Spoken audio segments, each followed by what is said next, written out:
Bonjour à tous et bienvenue pour ce nouvel atelier Entreprendre proposé par la CCI Côte d'Or Saône-et-Loire. Nous sommes heureux et fiers d'accompagner et d'aider tous les ans environ 1000 créateurs ou repreneurs dans leurs projets entrepreneuriaux sur nos territoires. Dans ce cadre, nous proposons tous les mois nos ateliers Entreprendre pour que chaque entrepreneur, partout sur le territoire, puisse profiter gratuitement d'informations fiables pour construire son projet. Je suis Nicolas Guelzer et je suis le responsable du pôle création reprise de la CCI Côte d'Or Saône-et-Loire. J'accompagne depuis environ 15 ans des entrepreneurs dans leurs projets. J'ai le plaisir d'animer cet atelier aujourd'hui. Je serai appuyé par un membre de notre équipe dans le chat YouTube où vous pourrez poser toutes vos questions. Nous y répondrons directement dans le chat. N'hésitez pas à demander des précisions ou à partager vos interrogations. Vous retrouvez sur notre chaîne YouTube des témoignages, des ateliers, des présentations de partenaires. Je vous encourage à vous abonner à notre page, à commenter, à liker cette vidéo pour nous aider à faire connaître notre contenu à d'autres entrepreneurs. Je vous propose maintenant de démarrer. N'hésitez pas vraiment à utiliser un maximum le chat. Je vous propose d'aborder sur environ 45 minutes une thématique que j'apprécie particulièrement. Comment transformer votre idée certainement géniale que vous avez eue hier soir, ou que vous mûrissez depuis plusieurs mois, en un projet cohérent. J'aimerais vous donner quelques clés pour vous permettre d'avancer dans votre structuration et peut-être valider un projet viable. Alors 3/4 d'heure, c'est assez court, je ne vais pas pouvoir rentrer dans tous les détails, donc n'hésitez pas à rencontrer un conseiller CCI pour avancer sur cette thématique, rentrer plus dans le détail et ne pas rester seul. Voici notamment les objectifs que j'aimerais vous faire atteindre à la fin de cette présentation. D'abord, je veux vous proposer un outil et des pistes de réflexion pour vous permettre de transformer votre idée en un modèle cohérent. Ça tombe bien, c'est le titre de notre atelier. Cet outil, c'est la matrice du Business Model Canva. Nous y passerons un petit peu de temps pour que vous soyez à l'aise dans son utilisation. Bien sûr, il faut qu'à la fin de cet atelier, vous sachiez ce qu'on met derrière ces termes de modèle économique ou business model. Et enfin, que vous puissiez déterminer une proposition de valeur qui réponde aux besoins de vos cibles et bâtir un business model qui vous permette d'affronter la concurrence. Si le contenu vous convient, continuons. Comme je ne vous vois pas, je vais partir du principe que vous êtes emballé et qu'il faut vite que je continue. Alors, avant d'aller plus loin, on va d'abord se mettre d'accord sur la définition de notre sujet du jour, la définition de ce qu'est un modèle économique ou business model. Alors, vous ne m'en voudrez pas, je vais souvent alterner avec ces deux termes, mais ça veut dire strictement la même chose. Le business model, c'est en fait une représentation de la manière dont votre entreprise va gagner de l'argent. Le business model décrit la logique générale de fonctionnement de l'entreprise, de sa stratégie. Il doit montrer comment l'entreprise crée, délivre et capture de la valeur. Souvent, les entrepreneurs confondent cette notion avec le business plan. Ce n'est pas du tout le même outil, ni même les mêmes objectifs. Je vais vous le préciser d'ailleurs tout de suite. Le business model décrit les liens logiques entre la proposition de valeur, les clients, les revenus, les moyens, etc. Le business plan, lui, explique la mise en œuvre opérationnelle et stratégique de cette même logique. En termes de taille, un business model, c'est un résumé très rapide du fonctionnement de votre entreprise, voire un schéma, et c'est ce qu'on va travailler ensemble sur cet atelier. Votre business plan, ou plan d'affaires, lui est souvent beaucoup plus conséquent. C'est le livrable final qui va vous être demandé par votre banquier ou un organisme de prêt d'honneur ou encore pour participer à un concours. Il détaille l'ensemble de votre projet, mais aussi l'évolution attendue dans ces premières années. Vous allez notamment détailler vos éléments financiers, votre stratégie ou encore tout le contexte qui est lié à votre activité. Sur le temps que nous allons passer ensemble, j'ai choisi d'aborder avec vous 3 points principaux. Comment affiner votre ciblage et déterminer vos clients, déterminer et optimiser votre proposition de valeur, et enfin, définir les éléments clés de votre business model. Je vous en ai parlé au préalable, l'élément central de cet atelier, ce sera la présentation et l'utilisation de la matrice du Business Model Canva qui va s'afficher à l'écran. Cette matrice, c'est un outil que nous utilisons beaucoup dans le monde de l'accompagnement à l'entrepreneuriat. Elle a déjà plus de 10 ans et sa caractéristique principale, c'est d'être très simple à utiliser, mais vous verrez, c'est un outil qui est assez puissant. Cette matrice, elle a été créée par 2 chercheurs en entrepreneuriat qui s'appellent Alex Osterwalder et Yves Pigneur en 2011. Cette matrice est notamment apparue dans ce livre et elle va vous permettre de poser votre modèle économique et j'aime le dire, de jouer avec, de l'améliorer, de le challenger. C'est un outil qui vous sera utile même quand vous serez aux manettes de votre entreprise.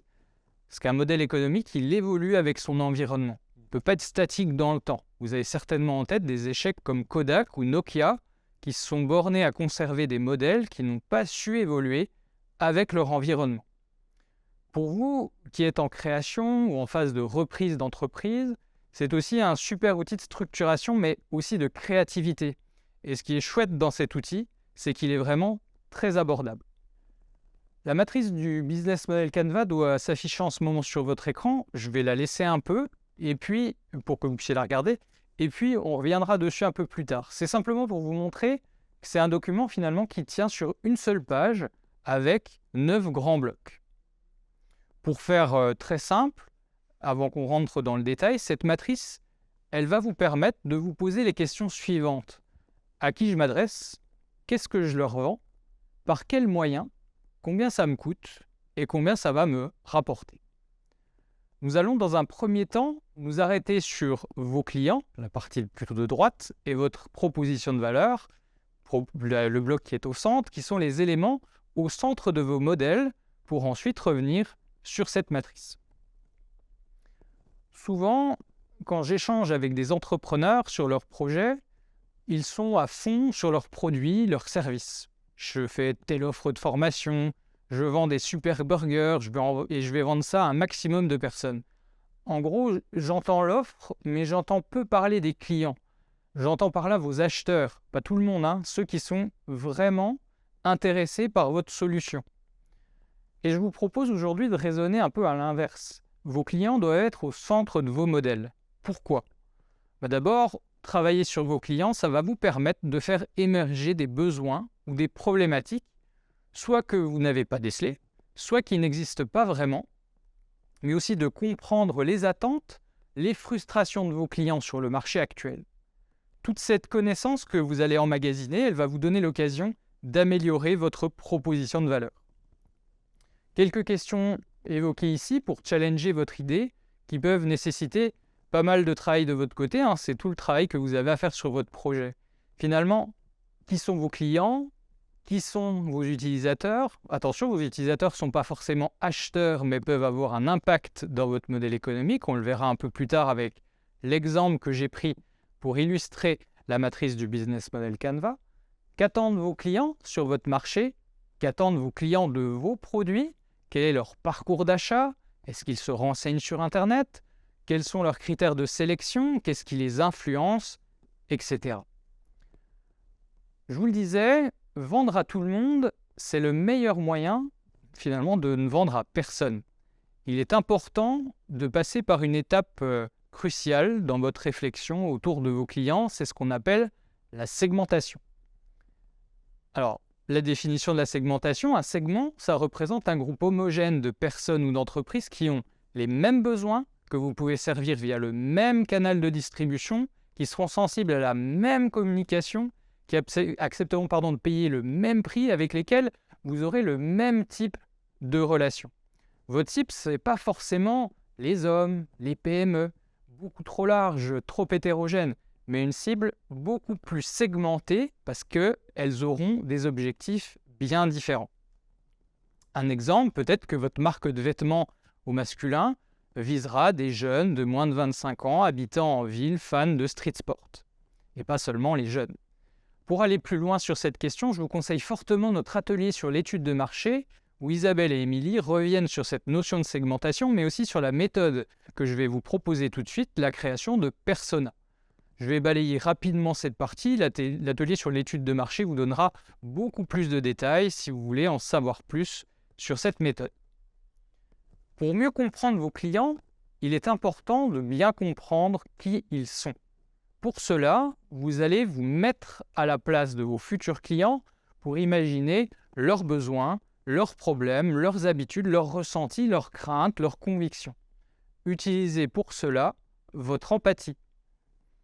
Un persona va regrouper en fait l'un de vos groupes cibles. Vous allez créer une personne fictive avec des attributs qui vont exprimer les caractéristiques de votre groupe. Il vous sera ainsi plus facile de vous mettre dans la peau de vos clients. Attention toutefois, confirmez bien les attributs que vous donnez à vos clients. Les biais cognitifs sont parfois importants. Ce qu'on a en tête n'est pas forcément la réalité. Alors, comment on fait un persona ? Déjà, identifiez quelques profils représentatifs de vos clients. Ensuite, vous lui choisissez un petit nom. Vous lui donnez ensuite des caractéristiques propres au groupe cible que vous allez viser. Identifiez 4 ou 5 profils très différents dans leur mode de fonctionnement, ayant des besoins distincts par rapport à votre offre. Deuxième étape, vous allez ensuite sur ces groupes définir leur personnalité, leur parcours professionnel, qui ils sont vraiment. Écrivez leur histoire pour faciliter votre empathie vis-à-vis d'eux. Étape numéro 3, définissez leur centre d'intérêt, les problèmes, les problématiques qu'ils rencontrent sur les solutions existantes sur le marché. Quels objectifs ont vos personas par rapport au sujet. Vous pouvez agrémenter également le persona d'autres informations, leur poste actuel, leurs loisirs, leur mode de consommation, ce qui les influence, comment ils s'informent, leurs objectifs personnels, leurs objectifs professionnels. Tout va dépendre bien sûr de votre activité et de vos cibles. Mais ce travail, il va vous permettre en fait de mieux vous glisser dans leur peau et pouvoir identifier éventuellement des problématiques, des fonctionnements, des attentes pour pouvoir affiner votre proposition de valeur et pouvoir répondre à leurs besoins. Si on fait un exemple qui vaut ce qu'il vaut, sans contexte, un persona, ça pourrait être Maxime, il a 45 ans, il est cadre hospitalier, il habite à 10 minutes de Dijon, il a 3 enfants, il est très pris par son travail. Il n'a pas le temps de se déplacer dans les magasins, il est adepte des achats en ligne. Il a 3 enfants, il aime leur faire plaisir. Ses moyens sont importants pour des loisirs, mais il cherche à consommer de manière beaucoup plus responsable. Il est prêt à payer plus cher de produits similaires s'ils sont éco-responsables. Il suit beaucoup de chaînes YouTube qui l'influencent dans ses choix. Il s'informe, il connaît parfaitement avant l'achat les caractéristiques des produits qu'il veut acheter. C'est un exemple, Votre conseiller CCI pourra travailler avec vous sur la réalisation de personas. Maintenant que vous avez normalement mieux cerné vos clients, surtout identifier leurs attentes, détecter leurs problématiques, les freins dans les solutions qui sont proposées aujourd'hui sur le marché, il est temps de travailler sur votre proposition de valeur. Alors attention, on ne va pas parler ici que de votre produit ou de votre service, mais ce que vous proposez à vos clients. Un exemple qui va peut-être vous parler, LinkedIn, réseau social très connu, propose une plateforme de mise en relation. Ça, c'est un moyen. LinkedIn, en fait, propose 4 offres bien distinctes. Une gratuite qui permet notamment à LinkedIn d'enrichir sa base d'utilisateurs, que vous utilisez certainement vous-même. Une pour les personnes qui vont rechercher un emploi. Une qui va être plutôt destinée aux DRH qui veulent recruter et une pour les commerciaux qui cherchent à démarcher. Chacune de ces offres cible un segment bien précis. Votre proposition de valeur doit satisfaire un besoin existant. Elle va permettre de régler ou limiter un problème ou de rendre un service à votre utilisateur. Voici quelques exemples de propositions de valeur sur des sociétés que, j'imagine, vous connaissez bien ou la plupart d'entre elles en tout cas. Le Boncoin, eBay, Rakuten vont simplifier la revente des objets non utilisés. La vente, elle est facilitée parce qu'il y a une énorme base d'acheteurs. Vous générez des revenus avec des objets que vous ne souhaitez finalement plus posséder. Le coworking simplifie la façon de trouver un bureau, limite le budget locatif des entrepreneurs qui vont sur cette solution. Blablacar va simplifier la solution habituelle de l'autostop, du covoiturage. Il répond aussi à un besoin de voyage éco-responsable. Airbnb optimise la solution habituelle de prêt d'appartement entre amis. Ça permet de générer des revenus aussi locatifs plus facilement. Netflix remplace, voire complète, l'offre de la télévision. Le service permet d'accéder à un grand catalogue sans devoir attendre la programmation d'un film ou d'une série à la télé ou sa disponibilité en DVD ou en Blu-ray. Vous voyez qu'au-delà du moyen utilisé, ces solutions, elles facilitent la vie d'un particulier, elles lui proposent une alternative. On va maintenant passer à la conception de votre modèle économique. Pour rappel, votre modèle économique va décrire la logique générale de fonctionnement de votre entreprise. Il doit montrer comment votre entreprise va créer, délivrer et capturer de la valeur. Je vais vous détailler l'outil que je vous ai présenté un peu plus tôt, la matrice du business model Canva. Elle doit s'afficher en ce moment sur votre écran. Cet outil, il va vous permettre de synthétiser votre modèle économique, de réfléchir à sa cohérence et de répondre aux questions centrales d'un projet. À qui je m'adresse? Qu'est-ce que je vends? Quels moyens sont mis en œuvre pour déployer ce modèle? Quel est le coût de ce modèle et quelles recettes vous espérez sur ce modèle économique? Avec les 9 blocs que vous voyez, vous allez couvrir pour l'instant de façon simple et peu détaillée les dimensions clés d'un projet, vos clients, votre offre, votre infrastructure et votre viabilité financière. Si vous souhaitez télécharger notre matrice, je vous invite à envoyer un mail à l'adresse que vous trouverez dans la description de la vidéo. Pour illustrer mes explications, je vous propose de prendre le cas d'une entreprise très connue. Je suis sûr que vous en avez déjà entendu parler. Je prends volontairement une grosse structure pour qu'elle vous parle à tous. Mais l'outil que je présente, il s'adapte parfaitement à un projet de création ou de reprise, peu importe sa taille. J'ai choisi pour cet atelier en fait de schématiser le modèle économique de Spotify, une entreprise suédoise très connue de streaming musical. Spotify, c'est un logiciel et un site web qui vous permet d'écouter de la musique sur un nombre important de supports, bien sûr un site internet, des applications, vos enceintes connectées, etc. Si vous acceptez des publicités, vous pouvez accéder gratuitement au service, mais pour vivre une expérience utilisateur complète et moins pénible, vous payez un abonnement. Commençons par le premier bloc de la matrice du business model Canva, les segments de clients. Dans ce bloc, on va en un ou plusieurs mots-clés définir qui sont vos segments clients. Pour rappel, vos segments clients, ils représentent un groupe homogène de personnes ou d'entreprises qui ont les mêmes besoins, que vous pouvez servir via le même canal de distribution, sensibles à la même communication, qui vont accepter de payer le même prix, et avec lesquels vous aurez le même type de relation. Posez-vous les questions suivantes. Pour qui allez-vous créer de la valeur? Quelles sont les attentes de vos clients, leurs besoins? Comment je peux encore segmenter plus mes clients? Est-ce que mon modèle va s'adresser à des particuliers, aux entreprises, aux deux? Si je prends l'exemple de Spotify, l'entreprise a 3 segments principaux. Celui qui apparaît le plus clairement, ce sont les utilisateurs. Chez Spotify, environ 56% de femmes, 71% des utilisateurs sont gratuits et ont moins de 35 ans, 422 millions d'utilisateurs, dont 66 millions d'utilisateurs en Europe. Autre cible importante, les créateurs de contenu. Ces clients, ils ne sont pas forcément des payeurs, mais dans le modèle de Spotify, la bibliothèque de contenu est importante. Il faut beaucoup de choix et vite. Enfin, la dernière cible, et pas la moins importante, les publicitaires. La version gratuite de Spotify est financée par ce biais. C'est environ 12% du chiffre d'affaires de la plateforme. Alors, il conviendrait de segmenter encore plus cette cible. Tous les publicitaires ne sont bien sûr pas dans le viseur de Spotify. Mais c'est aussi l'intérêt de l'outil. Vous avancez à votre rythme avec les hypothèses que vous avez déjà arrêtées à un instant T. Votre matrice, elle va évoluer en fonction de vos choix et de votre étude de projet. Deuxième bloc de la matrice, la proposition de valeur. Une fois que vos clients sont définis, que vous avez identifié leurs besoins, leurs attentes, leurs problématiques, il vous faut maintenant réfléchir à ce que vous proposez à ces clients pour satisfaire le besoin et créer de la valeur. Posez-vous ces questions.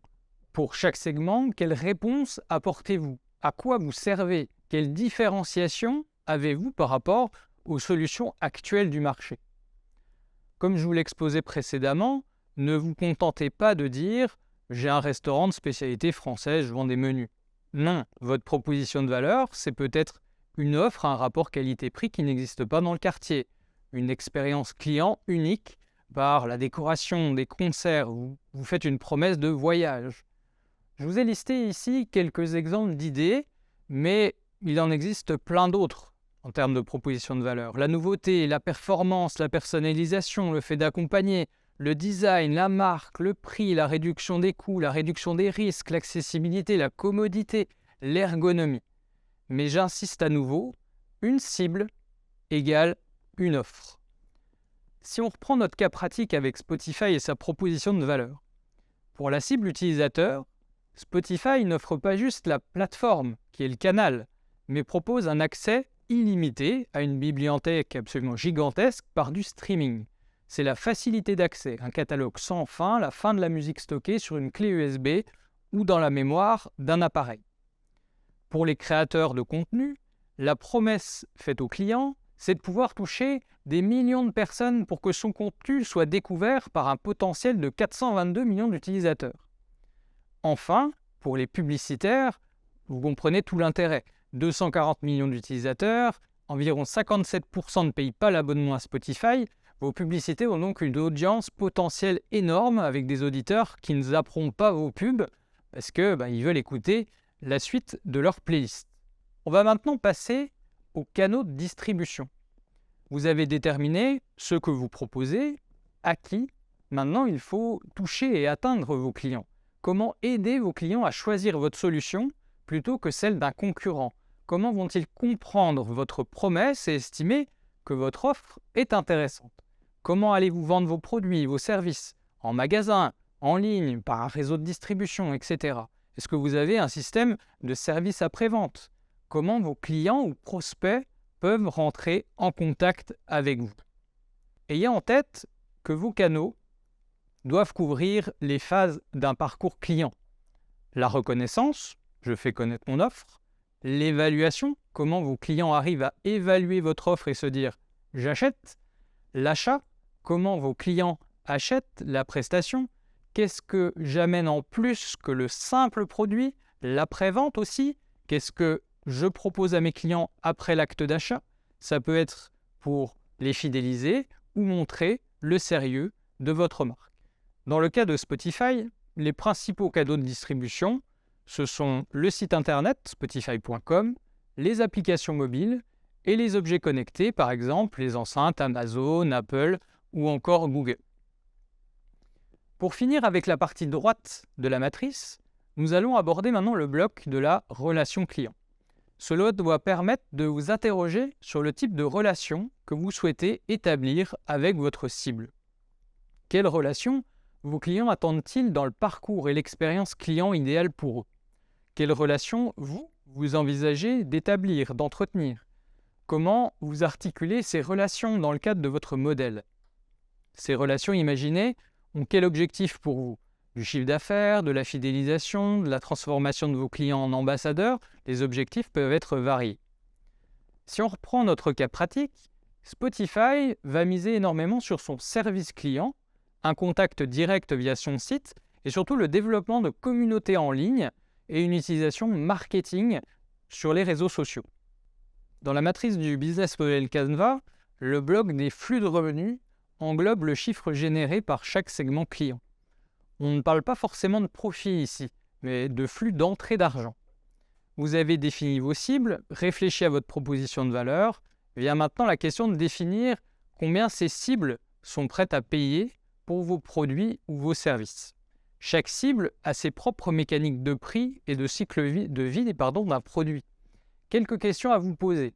Comment mes clients vont payer? Est-ce qu'il y a une récurrence? Est-ce que l'achat ne se fait qu'une fois? Est-ce que je peux par exemple proposer un abonnement pour optimiser ma trésorerie?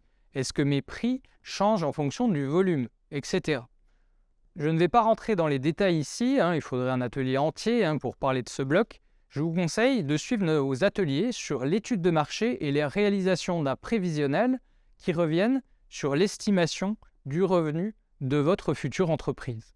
Dans le cas de Spotify, on se retrouve ici face à un modèle dit freemium, c'est-à-dire qu'une partie est gratuite pour l'utilisateur qui paye un abonnement s'il veut arrêter la frustration d'être coupé systématiquement par de la publicité. Mais pour financer ce freemium, la base utilisateur permet de générer des revenus publicitaires importants via la cible B2B. Chiffre d'affaires environ 10 milliards par an, environ 85% sont les utilisateurs premium pour 15% d'utilisateurs gratuits qui subissent la publicité. Passons maintenant à la partie gauche de votre business model Canva qui s'articule autour des moyens. Le premier bloc que je voudrais vous illustrer, c'est celui des ressources clés. Ici, je voudrais que vous vous posiez la question de ce qui est forcément nécessaire de posséder dans votre entreprise pour réussir le modèle que vous avez dessiné plus tôt. De quelles ressources ai-je besoin au niveau financier, au niveau humain, au niveau physique, au niveau intellectuel pour faire tourner ma boîte? Par exemple, vous mettez en avant dans votre modèle une relation client forte avec un SAV très performant, qui est votre différenciation avec vos concurrents. Ce choix va imposer des ressources internes, humaines pour gérer ce SAV, financières pour financer par exemple des formations techniques à vos salariés, un local dédié, des machines de réparation, etc., etc. Pour Spotify, l'entreprise possède son logiciel qui est le centre de sa proposition de valeur. Spotify possède également une batterie de contrats avec des artistes ayant droit pour pouvoir intégrer toujours plus de contenu à sa plateforme. Spotify profite également d'une base d'actionnaires investisseurs extrêmement forte qui permet à l'entreprise de financer sa croissance. Enfin, sans son équipe de développeurs, de codeurs, de commerciaux, l'entreprise, comme un peu toutes les autres, vous me direz, ne pourrait pas exister. Parlons maintenant des différentes activités clés. Ce bloc, il doit permettre de visualiser les actions obligatoires que vous devez réaliser pour que votre business fonctionne. Les tâches en fait essentielles à réaliser pour faire se rencontrer votre proposition de valeur et vos clients pour générer des revenus. On peut retrouver des activités très différentes en fonction de vos entreprises, vos choix stratégiques. Cela peut être la production, la recherche et le développement, la gestion de votre site web, la logistique, etc., etc. Pour Spotify, voici quelques activités clés pour l'entreprise. Je ne vais pas toutes vous les développer, je vais en prendre 2 ou 3. Le développement continu du logiciel est obligatoire. Son ergonomie, développer de nouvelles fonctionnalités, travailler sur de nouveaux supports, résoudre des bugs. Vous comprenez, j'imagine, que c'est une tâche obligatoire pour une entreprise du web comme Spotify. Pour intéresser toujours plus d'utilisateurs et conserver sa base de clients, la plateforme doit toujours proposer du nouveau contenu. La négociation des contrats est une activité importante car elle a un impact fort et sur la rentabilité et sur la profondeur du catalogue. 8e bloc de ce business model Canva, les partenaires clés. Ce bloc, il est assez simple. Il s'agit ici de définir si vous allez entretenir une relation d'affaires avec une autre entreprise. Pourquoi on a besoin de partenaires dans le modèle qu'on veut déployer?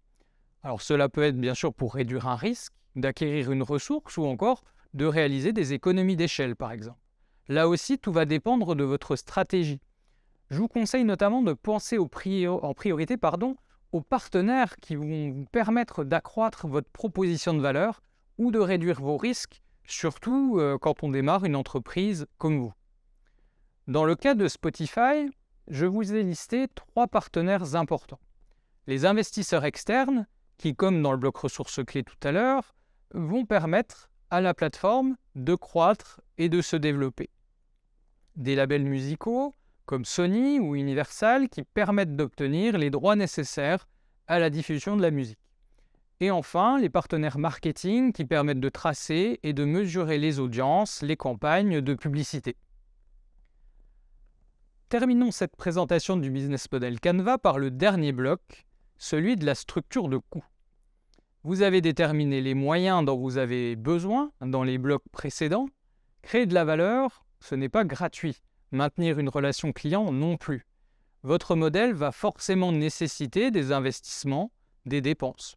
On va donc essayer de définir ici dans ce bloc ces sorties d'argent.